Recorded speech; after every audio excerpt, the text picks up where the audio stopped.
This is Hardy Brute with another run of Brawl to the West. The auto battler team builder stat growing game. So let's see what we do today. Last time we played with the fish main and created a devouring build. This guy eats food and copies it, so he's definitely the food build. This guy throws a number of fireballs based on your level, so he's the leveling build.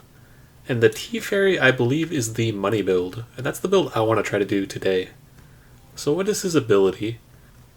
So at the end of the shop phase, he will randomly feed one ally white tea, and they gain half your spent money as both permanent attack and health. Now that sounds pretty awesome, so let's try to get as much gold as we can. The Old Monk. You gain between 1 and 4 gold when you buy him. We bought him for 3 gold, and we got 1 gold. That is unfortunate, but we can still sell him for 1 gold. So we still made 2 gold by doing that. And we can't buy anything, so we're just going to waste our rerolls. Because we bought and sold that character, we got +3/+3 instead of +2/2. We're fighting against the Imp level up build, who also has a throw mechanic. And we both destroyed each other, so we drew there. So we don't actually get a loss for that. So this character gets stronger with refreshes. Each time an item is sold, it gets +1/+1. That might actually fit the build. Consuming, we're kind of looking for trees or things that say you get gold or when things are sold or when they are bought, because ideally we're going to have a lot of gold and we're going to be spending it somewhere. So let's buy the calf. When you sell the calf, your entire team gets +1/+1, and everything in the shop costs 3 gold. The heroes, they cost between 3 and 9 gold. Our one character is stronger than these, but we're still going to tie. Tying actually isn't a good thing, because you get an extra turn, but so does the enemy, and if they're scaling faster, they're just going to destroy you. So this monster will summon another monster when he dies. And this item simply buffs all monsters, so neither one of those fit our build. Let's buy our selling boy. So we sold our calf, got +1/+1.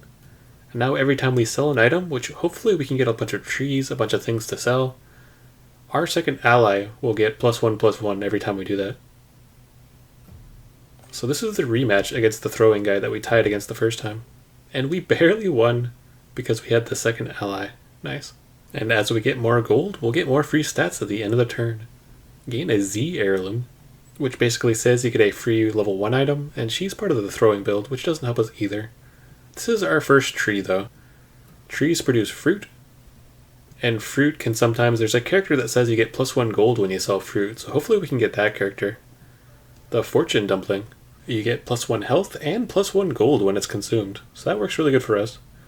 And spending our last gold? We have the two-headed snake. Buying the first item gains you an additional copy of that item. Next round we're going to get 7 gold, but we're also going to get 1 gold from the fruit tree, so I'm going to lock her down. She could be really good for our build to set up. Buying specific gold items, buying trees. We'll get 2 of them.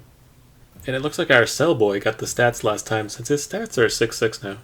And once again, we won because we had a second ally. Nice. Ooh, we got a second tree. That's actually perfect. So with the two-headed snake that we're going to buy now, she can double that tree, and we'll have 3 times the tea tree. And you can only have 3 times of a certain item in your inventory. You can also make fruit wine from fruit, +1 to adjacent weapons, and that's part of the throwing build. This was the other option we could have gone with. Selling fruits gives you +1 gold. But he would have replaced the two-headed snake lady. I really like our team so far. Our heroes are really good for synergizing for one another. I think this is going to be our endgame team. We could possibly replace the two-headed snake, but by then she might have a bunch of buffs on her. And this guy is also doing a gold sell build. He doesn't have the white tea guy, though, that we have. So when purchased, gain half their stats. Each attack gives them stats. The copper coin sword could also be good. It gives you stats, mainly attack, based on how much your items sell for. But we're playing the long con, so we're going to get the trees first. Ooh, there's another producer, the Bun Mountain. Nice, hopefully we can get some more of those. We got 1 more gold, so we might as well use it. It'll give us a bigger buff. And let's move on. There's no clear indication about who's going to get the T, but our middle character got that one for a +4/+4. This is also the gold build. They are set up a lot more than we are. They have weapons and hats and 3 characters, and we just got set up. So they're quite a bit ahead of us. We could buy the calf just to sell it. This consumable gives us XP, which is pretty big for us because we're looking for a level 6 item as well. You can only find items based on your level. So right now we can only find level 3 items. Now the copper coin sword gives you attack based on your total value of items. It only works while equipped, and it's not a permanent buff. But the auction hammer, every time you sell an item, he'll give you +1/+1 to that character permanently. So I'm going to sell the tea cake because I'm going to get 2 of them, and I don't want to lose the second one. So now we have 2 characters who will start to scale every time we sell our fruit. And our middle character actually scales +2 instead of just the +1. So things are looking quite a bit better even though we've lost the last couple of fights. It's a consumable that gives us health and money. I'd really like to find some more fruit trees though. The egg is one of the best items you can buy early on. I have to sell a bun for it. Because if you buy it, you can sell it, and then you can sell it again. So you buy it for 3 gold, and you get 2 gold back. So you can use it for later rounds. I'm also going to buy the calf for its ability. When you sell the calf, everybody gets +1/+1. So it's another item that benefits from buying and selling. None of these. We got one of the gold hats. So you get +1/+1 every time you purchase an item. I think that's quite a bit weaker than when you sell an item, especially when we're making fruit trees. So I'm not going to lock it down, but that is an option for later. So let's move on. We're against the... I think this build is a summon build. Every time a unit dies from the memorial buff, the character in the back is getting buffs. So she's slowly getting stronger and stronger, while we have to eat through all of her little minions. Wow, we actually tied against that. I'm shocked. Our guy in the middle is a 45-41. I feel like he should have destroyed them. So we found another tree. We actually got 2 of those. That's really nice. The Memorial Summon build is another build I want to try to do. We found a 3rd tree. Nice. So now we're going to fill up our entire slots with fruit each turn. Gain stats on refresh, show an item +1 levels. None of those really. So the level 6 item that we're looking for it's a pirate hat that sells items automatically. With that item, we wouldn't ever lose out on gold from our trees. The old farmer's shovel turned the fruit above into a corresponding fruit tree. That's actually pretty nice for our steam bun. Because we have 1 steam bun. I can put her in the front row to make sure it activates. And we'll get a 2nd steam bun tree for free. At the moment, it doesn't matter to us what type of tree we have. We're just interested in selling the fruit. Although there is an ignot tree, and their fruits sell for more cash. I think they sell for 3 gold apiece. But I think that's a level 4 or 5 item. I think it's a level 5 item. This is the more perfected throw build. So they do a bunch of damage up front before we even attack them. They killed our front unit. And we tied again, wow. I think tying in this one circumstance is actually good. Just because we're really set up for scaling. So the more turns we get, the better. So we actually lost some fruit there, but we got the 2nd tree. And it was a free draw round, so all in all, it wasn't a bad thing. Found another tree we already have. I would like to get some more hats, get another one of those gold mallets. And I'm trying not to waste our double item for the first item. So getting a hat would be really nice. They also have items that give you XP, which would be huge for us. Randomly trigger a friendly character's when purchased effect? I don't really have when purchased effects. Each item thrown. There's definitely a throw build, but I don't think I'm super excited about doing a throw build. None of these items. This one gives you XP if you win, but we keep drawing, so it may not ever do anything. So here is a decent hat. When we enter the shop, you get +2/+2 for each item that has a sell effect. Currently there's 2. So they would get +4/+4 every time I enter a shop. Which is better than not having a hat. It also gives them 3 defense, 3 health right off the bat. So that's just more scaling round from round. We still have 2 more gold to spend. And we should sell our fruit as well. There's another chicken egg. So we might as well buy that. The alternative to the fruit tree build is to go with the golden chicken. But I don't believe you can stack monsters on top of one another. So I think you can get a lot more gold. Ooh, another golden hammer. That's perfect for her. So now she can start scaling too whenever I sell items. The benefit to the fruit tree build is that the fruit and the trees stack to 3. Even though the golden egg can be sold 3 times. So we're against the other wealth build. They have been scaling faster than us, but if you look at their inventory, they have 3 trees and 1 golden chicken. So our potential to scale is a lot higher than theirs. And we're going to start popping off quite a bit, especially with that 3rd golden hammer. And we're almost maxed on getting our fruit. So I'm going to sell her shovel. I know she's going to double the item, but it doesn't really matter anymore. We don't have the space for items anyways. But now they all benefit from when I sell items, which is pretty huge. Another golden hammer? That does not help. So now we're looking for a 3rd steam bun tree. We're looking for a hat for our snake lady. And we're potentially looking for items that'll give us XP as well. Then there's our 3rd steam bun tree. Nice. So now we're going to get 9 fruit per turn. Or +9/+9 to each character each round. Well, that's pretty huge. Golden peanut. Consume gain stats equal to half total sell price of your items. That's actually really good. He gets +8/+8. Because I have all the trees, I have all their items. The selling it would have only given us +4 total. So we doubled the stats by buying that. We've got 2 more rerolls. We found another golden purchase hat, but I still don't think that hat's worth locking down. Or even probably buying. And none of these items, so let's continue. We got +10/+10. That means we spent 20 gold that round. That's pretty cool. So last time we tied with this team. I feel like we're much stronger than them. I also felt like we were much stronger than them last time. So let's see if we can survive. She's scaled, but not nearly as enough. She only got to 52/52. So that's 5 of 10 wins. Ooh, and we made all of our 9 fruit. That is awesome. So the main thing we're looking for now is a hat for our lady friend.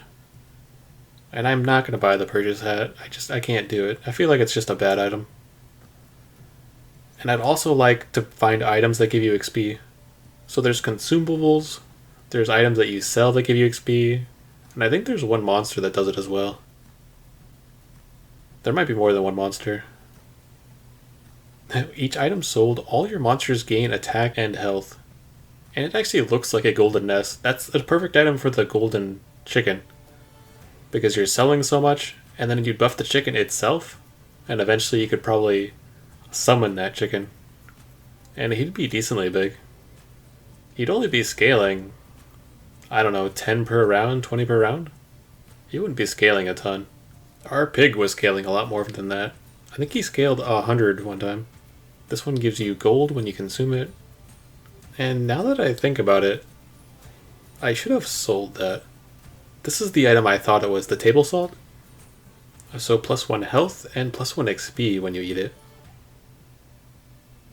The other item that gives us gold was good early on, but it doesn't serve a purpose anymore.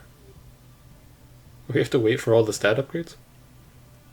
And we're mainly going to be focusing on rolling pretty fast now. We're looking for specific items that will give us XP, or things like the peanut that will just give us a bunch of stats for free. So let's move on. Let's see how we're doing against the other money build. So they're scaling, but our scaling is actually better than theirs. Our strongest unit is stronger than theirs, as is our number 2 and 3 unit. So our entire team destroyed them. So I can sell all the fruit. I would like to sell double fruits because I'm going to get double peanuts. We're up to 16 gold. That's quite a bit. So give both of them to the front unit. He's a monster now. And focus on rerolls. This first item will randomly give you 1 to 4 XP when you buy it. And it gave us 4 XP. That's huge. And we got another hat for our lady friend, finally. This is looking pretty good. So we definitely want more of those dice. Hopefully we can hit level 6 pretty soon before the end of the game and then get the pirate hat. And if we get that, we can buy more trees. We can actually buy 2 more trees. And we can reduce 6 more fruit each turn. We got plus 2 XP that time.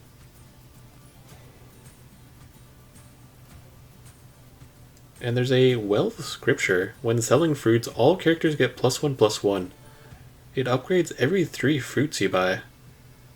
That sounds really interesting. So it gives every character +1/+1, but it also upgrades. What does that mean? Oh, we're fighting the other gold build. I think this was the one that destroyed us. But now our scaling is better than theirs. I did say that I thought our scaling would be stronger than theirs. And luckily we had all those ties. So while they were scaling just a little bit, we were scaling a bit more each turn. So it really paid off in the end. So we got XP and we got the book to buy. Let's sell all the fruit. We can buy the scripture and it actually stacks into 2. That's really good.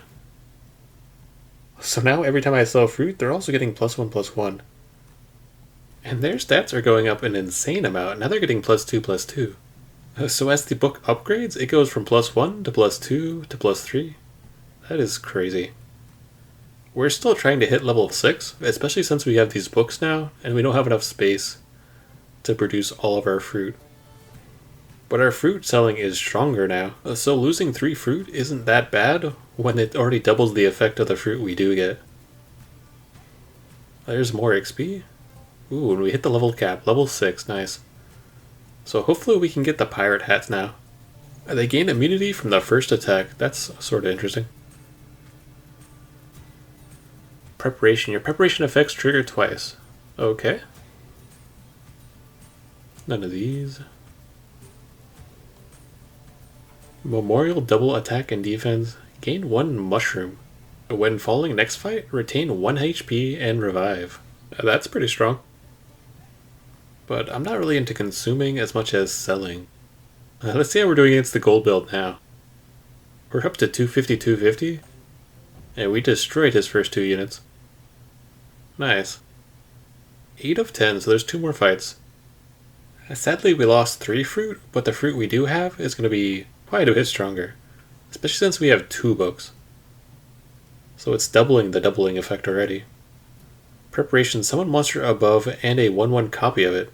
Interesting. Memorial, summon 1 ghost, max 3 times per battle. I don't really know what that means. First attack, each knocks down the enemy. So that's maybe like a stun attack the first time. We found more peanuts. I might as well sell my stuff for the peanuts.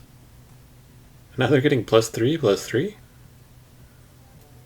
Can sell this as well. Now they're getting +4/+4, and they're getting it twice because we have 2 books. That is crazy. And these now give us +9/+9 twice as well. Nice. After attacking, reduce target's HP to 1. After throwing, reduce target's HP to 1. Interesting. They would still be alive with 1 HP though. Memorial, they get +5/+5 every time a unit dies. That would be the hat we'd be going for if I do a Memorial build. The Golden Tangerine. This is this guy's ability, but on an item. Which it's a strong ability, especially early on. I think it falls off quite a bit later on. He only got +8/+8. That peanut itself gave me +9. Is he up to 350 now? My goodness. I should destroy this guy unless he just throws so many things at us. They're all at 120 plus though. They're all pretty strong as well. And he's scaling as he throws. I don't like that. But they still have to eat through quite a bit of health. They're still throwing. So even though we kind of have insane stats, these fights are still really close. We won fight 9 of 10. Nice. We have one more fight. And at this point, it doesn't matter if we find the pirate hat, but I still would like to find it. It does make me very sad that we never did. Now it's getting +5, +5. +6, +6 is going to be the next turn. That is crazy. We can buy the peanut oil, which gives you stats based on how much you sell, so it's just the upgraded version of the peanut. +6, +6. So throw it all on our main guy. He's getting +17, +17. The Golden Tangerine Tree, a level 6 tree, which has my guy's main ability on it. So you gain half the stats of the gold you spent. Mountain Splitting Axe, first attack each battle, also deals damage to enemy backline. That's pretty cool too. These level 5 and 6 items are interesting. This is the soup made from that fruit. Might as well buy it and use it. +8, +8. And let's see how this fight goes. We still never found the pirate hat, sadly. So we're facing the summoners again. Their stats are a lot lower than ours. But they are scaling every single time they summon. And they are summoning a lot. He just did 61 damage to me. 34 damage. I'm not sure what's hitting me from the backline. It might be the girl. She summoned 2 units. How does she have so many units? And somehow they destroyed our god unit. And she's still summoning. Oh my god. Are they gonna kill my second unit too? Yeah, he's dead. Now it's just us. Can my final unit win? She does with 16 health. Wow. And I thought we were unkillable. We got up to almost 500 stats. And we still barely won. That is insane. Well, I'll have to steal her build. I hope you enjoyed. Later.